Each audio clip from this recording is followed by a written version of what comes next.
Hi everyone, ನಾನು ಮತ್ತೆ ಅಪ್ಪ ಸೇರಿ ಬೆಂಡೆ ಕೃಷಿ ಮಾಡಿದ್ದೇವೆ. ಫಸ್ಟ್ ಟೈಮ್ ಮಾಡಿದ್ದು. ಬನ್ನಿ ತೋರಿಸ್ತೀನಿ.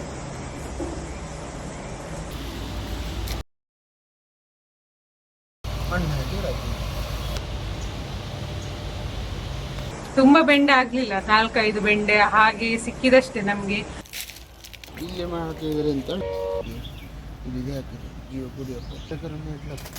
ಸ್ಟಾರ್ಟಿಂಗ್ ಬೆಳೆಯುವಾಗ ತುಂಬಾ ಸಣ್ಣ ಬೆಂಡೆ ಆಗಿತ್ತು. ಬೆಂಡೆ ನಮ್ಗೆ ಸೈಜ್ ಗೊತ್ತಾಗ್ಲಿಲ್ಲ, ಇದು ಇನ್ನು ಬೆಳೀತದ ಅಥವಾ ಬೆಳೆಯುವುದಿಲ್ಲವಾ ಅಂತ. ಹಾಗೆ ಹೇಳಿ ಇದು ಒಣಗ್ಲಿಕ್ಕೆ ಸ್ಟಾರ್ಟ್ ಆಯ್ತು. ಒಣಗಿದ ಬೆಂಡೆಯನ್ನು ಹಾಗೆ ತೆಗೆದಿಟ್ಟಿದ್ದೇವೆ.